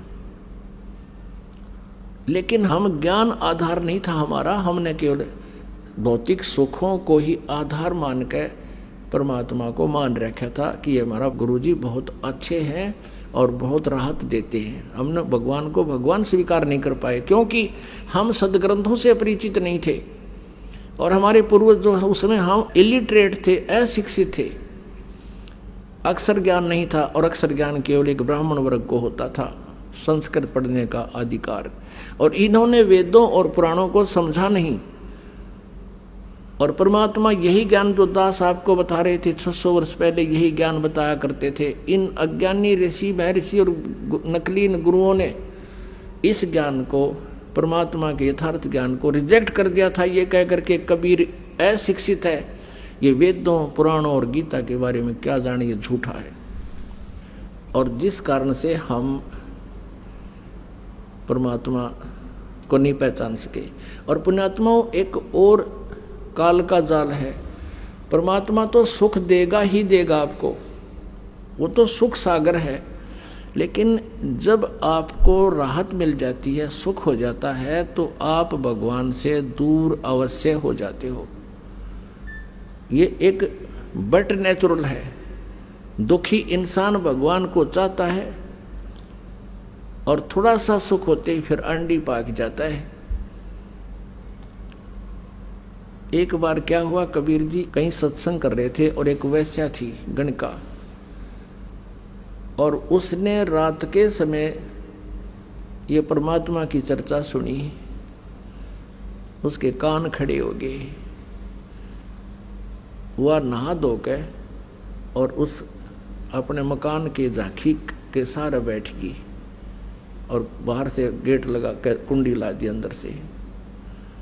शांति से उसने सुना भगवान की चर्चा। उसकी आत्मा ने धिक्कार दिया उसको कि मैं क्या कर रही हूँ, ओए होए मुझे करना के चाहिए था। मालिक ने 2 घंटे प्रवचन किए वहाँ पर ऊंची आवाज में। रात का समय, शांत मौसम, दूर तक आवाज जाती है। लड़की ने उसी समय जाकर परमात्मा के चरणों में मत्था टेक दिया और कहा, प्रभु क्या मेरे जैसी नीच का भी उद्धार हो सकता है? परमात्मा ने पूछा, आप कौन हो? खड़ी होकर बताया बेटी ने कि मैं एक वैसा हूँ। ये भगवान, मैंने आपका ज्ञान सुना, मेरा तो कालजा पाट गया, मैंने अनजानपने में पाप करे, मालिक मुझे माफ कर दो। परमात्मा बोले, बेटा साबुन का स्वभाव है मैल काटने का, आप नाम लो, आगे बुराई त्याग दे, पार होगी। या कौन सी बात है? अब नाम ले लिया। अब उसका तो भूख जागेगी भगवान की भक्ति की। जहाँ भी सत्संग किसी के घर या आंगन कहीं आसपास बगड़ में हो, परमात्मा बेटी तुरंत पहुँच जाती। और वो जो पहले परमात्मा के शिष्य थे वो सुखी हो गए थे, उनका दुख रहा को नहीं। उनकी कुछ दिनों के बाद वो अपने सोच से सोचने लग जाते हैं, परमात्मा का आदेश भी भूल जाते हैं। वो उस लड़की को धमकाने लगे, कहने लगे तू यहाँ मत आया कर, तूने महाराज जी की बेइज्जती करा दी, लोग यहाँ क्या कहेंगे, एक वैसे आती है सत्संग में, गुरु जी बदनाम हो जाएंगे। 2-4 भक्तान हुआ धमका दी। अब वो लड़की परमात्मा के पास बैठकर बहुत रोई। मालिक ने पूछा, बेटी बात क्या है? उसने बताई, जी अब मैं क्या करूं, अब मेरे ऐसे ऐसे कुछ भक्त मुझे ऐसे कह रहे हैं तू यहाँ मत आया कर, मालिक मैं रह नहीं सकती, मैं चाहती हूँ कि अधिक से अधिक आपका ज्ञान सुनो, मेरे पाप कटे हैं। तो परमात्मा ने सत्संग के माध्यम से कहा था, भाई कुष्टी होवे संत बंदगी कीजियो, हो वैसा कै विश्वास चरण चित दीजिए। यदि कोई कितना दुखी रोगी कोई भी भक्त है, भगवान की भक्ति करता, उस पर नफरत ना करना, और चाहे उसको भी प्रणाम करना, प्यार से रखना। और चाहे कोई वैसा है और उसको भी यदि परमात्मा की तड़फ है, सच्ची लगन है, उसके हृदय में चाह है, तो उसको भी एक बहन बेटी और आदरणीय मानना। और जब सत्संग में नहीं आवेगा कोई दुखी, यानी चोर, डाकू, लुटेरा, वो अब दुष्कर्मी, तो फिर उसको पता कि चलेगा तो बुंडे कर रहा का अच्छे कर रहा हो, तो ऐसे कर ही रहा था। तो सत्संग में आने से ही पता चलेगा। जैसे मैले कपड़े का साबुन और पानी लगाना ही बंद कर देंगे, दूना मैला होगा होता है। और उनको बुला कर भी कहा, बेटा ऐसे नहीं कहना चाहिए तुमने, तुम कितने अच्छे थे, अपने अंदर झांक कर देखो। एक समय एक औरत को पीट रहे थे गांव वाले, एक साधु संत पहुंच गए, कारण पूछा क्यों पीट रहे हो, क्यों इसको मार रहे हो? अब सभी ने बताया, जी ये बहुत दुष्टा है, ये उल्टा है, ये दुराचारणी है, ऐसे है, ये व्यभिचारणी है। उस संत ने कहा कि भाई ऐसा करो, इसको सजा देंगे पर दूसरे तरीके से, कि भाई एक एक पत्थर उठा लो सारे, और इसका पत्थर मैं कहूँ वो पत्थर मारना, सभी मारना, पर एक ध्यान से सुनना कि पत्थर वही मारे जिसके मन में कभी किसी बहन बेटी को देखकर दोष ना आया हो, और जिसने कभी ऐसा पाप ना कराया हो। उस संत के बारे में ये बहुत वेल नोन थे कि इसने जब वचन काट दिए तो यो आपको बहुत कुछ दुख दे सकता है, सिद्धि वाला संत है। अब सभी के हाथ से पत्थर गिर गए, वहीं पर कोई मारने की हिम्मत ना पड़ी। अब हमारे अंदर ये एक त्रुटि है, हम दूसरों का दोष देखकर उसको बहुत भला बुरा कह देते हैं और अपने को छुपा कर रखते हैं, और फिर हम समाज में इज्जत बनाए बैठे होते हैं। तो पुण्यात्माओं, परमात्मा ने हर तरह से ज्ञान दे दिया, पर वो बुद्धि भ्रष्ट मानने को नहीं, क्योंकि सुख हो गया था, और सुख में ये बकवाद दबाया करें। फिर परमात्मा क्या करते, कहने लगे बेटी मैं तेरे घर पर आया करूँगा। अब परमात्मा उस लड़की के पास जाने लगे, आंगन में बैठ जाते, गली के कवाड़ खुले छोड़ के, और उस बेटी को ज्ञान सुनाया करते थे। अब और ज़्यादा सुरसुर होगी पूरे संगत में। वह गुरु जी तब बुढ़ापे में बिगड़ गए, इन तक कति नाश कर दिया, अपनी अपनी अकल प्रयोग करने लगे, और जो गुरु जी के बारे में ऐसा कह दिया वो तो फिर गुरु जी का गुरु हो गया। अब परमात्मा ने सोचा भाई लाइन की फड़क काट दूं, और ये भी पिछोड़ देख लूं कितने से ये भगत से ये सुख मेरे से प्राप्त करने से इनका लाभ हुआ, इसलिए मैंने मेरे पीछे पीछे फिर रहे हैं। क्या इन्होंने मुझे समझा भी है कि नहीं? कितनों ने समझा है? परमात्मा ने कहा कि उस लड़की से बेटी तू एक काम कर, कल हमारे साथ चलना है, ऐसे ऐसे करना है, सारे आभूषण पहन ले जैसे तू पहले करती थी, सब अपना ये लिपस्टिक ला के पूरी तैयार होकर जाना, जो पिताजी आपकी आ गया। उधर सिर अपने शिष्य रविदास जी से कबीर जी ने कहा कि एक हाथी किराए पर ले ले, एक दिन का, और ले लिया किराए पर हाथी। गंगा जल भर लिया परमात्मा कबीर जी ने बोतल में, पारदर्शक बोतल में। हाथी आंकड़ियाँ, हाथी का पीलवान तो बन गए रविदास जी, और बीच में बिठा ली वह लड़की, वो वैसा सुप्रसिद्ध, सारे काशी जानता था उसको, और कबीर जी बैठ के पिछली साइड में, और उस लड़की के कंधे पर हाथ धर लिया परमात्मा ने नो, और एक हाथ में वो गंगा जल शराब की तरह पीवा है, और न्यू कर बैठे बैठे उसने कह दिया परमात्मा ने रविदास जी को कि इस हाथी ने उस मेन बाजार में काट दे, और मेन बाजार में निकाल दिया। अब जो भी देखेगा यू के सरेआम ड्रामा हो रहा है, जो कहो तो कबीर है भाई, कबीर वो दानक दुल्हा, और उन कबीर जी परमात्मा के शिष्य बहुत थे वहाँ पर, उनको लाऊं बुला बुला के, आ जाओ, हम तो पहले कहा करते वहाँ ऐसे जाते हैं वैसे जाती हैं, आज देख लो शराब के नशे में इसने ये बिना पता तू कहाँ क्या वैश्यावर्ती कर रहा है, ये तुम्हारा गुरु। अब वो बुद्धि भ्रष्ट शिष्य जो सा भी देखे, नो के मैं तो कदे कदे जाया करता, कोई नो के मन तो कोई दिन तो नाम छोड़ रखा था, एक आधा नो का मैं तो फलाना ले गया था, एक दिन गया था, मेरा को ना गुरु घर। अब कहने का भाव ये है परमात्मा कि इस लीला को देखकर वो 64 लाख विमुख हो गए। कुछ तो लोग लाज के मारे संपर्क तोड़ गए परमात्मा थे। एक अर्जुन सरजुन नाम के 2 भगत थे, वो कहीं बाहर गए हुए थे, वो वापस आए तो सारे भक्ता ने कहा भाई गुरु जी का तो दिमाग चल गया, गुरु जी ने तो जुल्म कर दिया, सरेआम वैश्या वर्ती कर रहे थे, दारू पीने लाग गए थे, और एक वैश्या को लेकर हाथी पर घूम रहे थे। उनका ना जच्ची यह बात, अब भाई तुम गुरु जी के बारे में तुम ये शब्द कह रहे हो, तुम्हारी जुबान कट जाएगी, और ऐसे महापुरुष के बारे में तुम क्या बोल रहे हो, तुम्हारी कहाँ बुद्धि चली गई, कौन से पाताल में तुम कहाँ घूम रहे हो, क्या बकवाद करे हो, शराब तुमने पी रखी है क्या? उन्होंने बहुत कहा, लेकिन वह उनके शिष्य दूसरे थे, उन्होंने बोले तो आप न बेरा पट जाएगा, शाम न चले जाना, वहाँ पर उस वैश्या के घर मिलेंगे आपको। अब उस बेटी की भावना देखकर परमात्मा वहीं पहुंच गया। उन दोनों को भी पिछोड़ना था मालिक ने, उनकी भी पिछोड़ करनी थी, जांच करनी थी ये कितने हैं। तो जाकर देखा अर्जुन सरजुन ने गली में से निकले, सामने का गेट खुला गली वाला, सामने परमात्मा बैठे चारपाई पर, वो लड़की बैठी नीचे जमीन पर और सतगुरु के पैर दबा रही। अर्जुन सरजुन एक बात आगे निकल गए, आगे निकल गए, फिर देखा गुरुजी बैठे, भाई तो बात बिगड़ गई। दोनों ने सोचा चल गुरुजी को कुछ प्रार्थना करते हैं, आकर के अंदर कहने लगे गुरुजी आपने यहाँ नहीं बैठना चाहिए था, यूँ तो एक बदनाम औरत का द्वार है। परमात्मा कहने लगे, अर्जुन सर्जुन तुम मेरे शिष्य नहीं रहे बेटा, आज तुम मेरे गुरु होगे जब गुरु जी को राय दे रहे हो। और जा भाग जाओ दुष्टो, तुम्हारी बुद्धि भ्रष्ट होगी है। परमात्मा ने कहा कि ऊंच नीच में हम रहें, ये तो मेरे लिए तो हाड चाम की दे।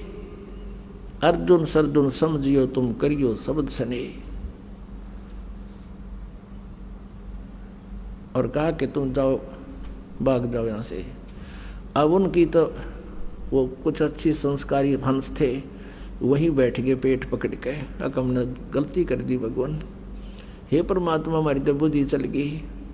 अरे निकम्यो, जब मेरे से इतना लाभ तुमको मिल रहा था, जब तुम भगवान था, अब मैं दुष्ट हो गया। इतनी अकल भी काम नहीं कर रही, तुम्हारे मुर्दे तक जीत दे करे, तुम्हारे हर तरह से लाभ मिला।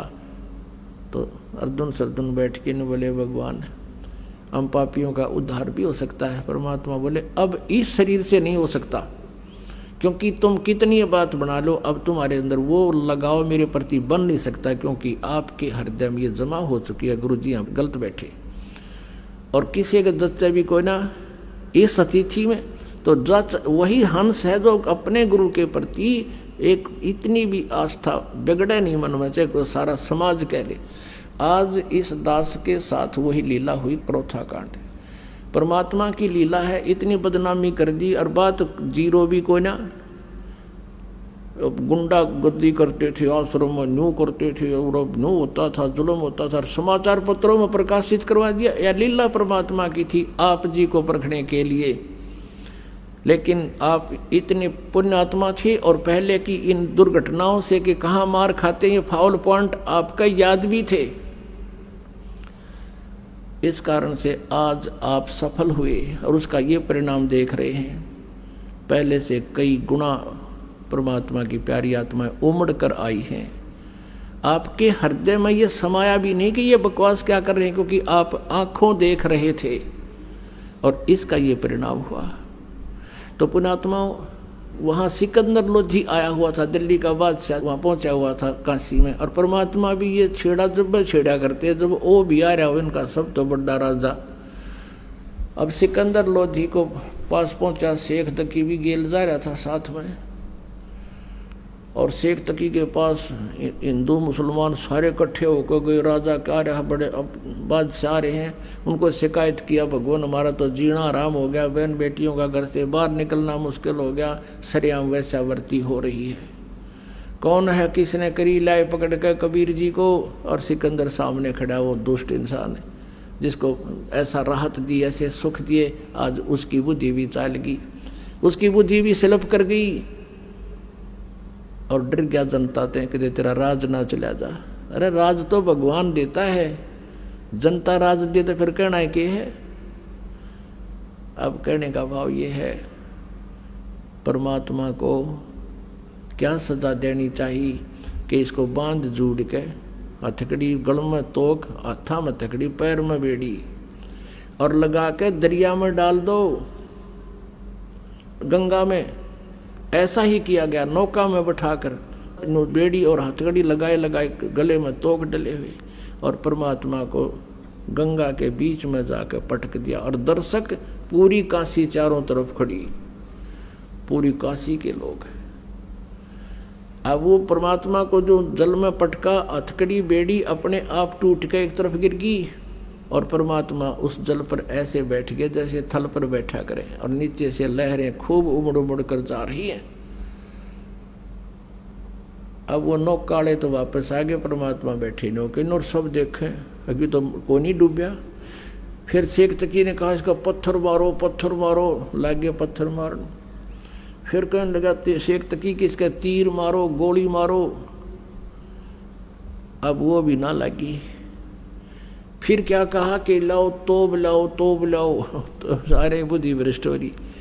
राजा ने आदेश दे दिया, तोब ले गए, और वहां से तोब के गोले मारे परमात्मा पे।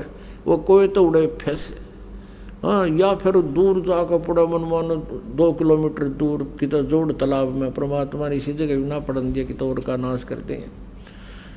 कहते हैं 4 पैर तक, ओए होए, यानी 12 घंटे तक वह दुष्ट आत्मा परमात्मा पर तोब के गोले, गोली, पत्थर, लट, कितना जो आत्मा जब मारे थे, और दाता का कुछ ना बिगड़ा।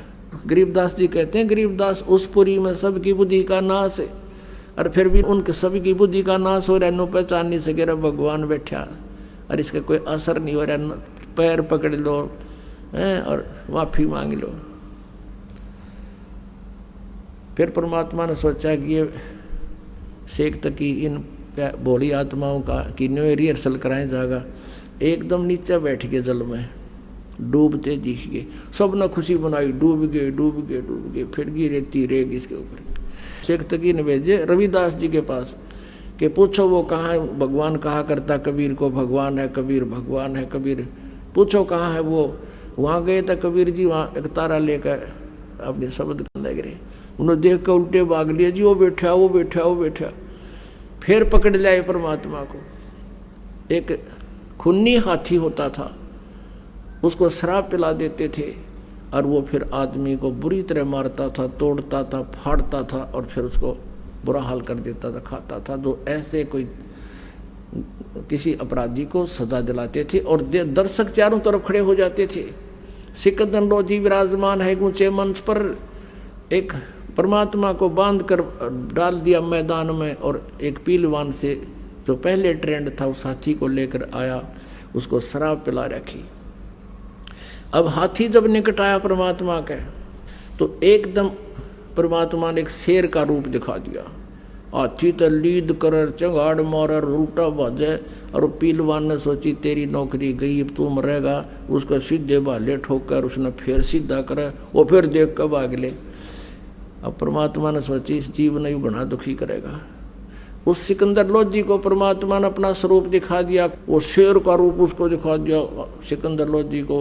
और नो दिखा जानो ईब आया मंच पे, और नो कांपा खड़ा खड़ा खड़ा हो गया एकदम नो, और एकदम फिर उस शेर का खत्म रूप समाप्त करके परमात्मा इतना तेजों में शरीर दिखाया, उसको आसमान तक अड़े हुए नजर आए परमेश्वर।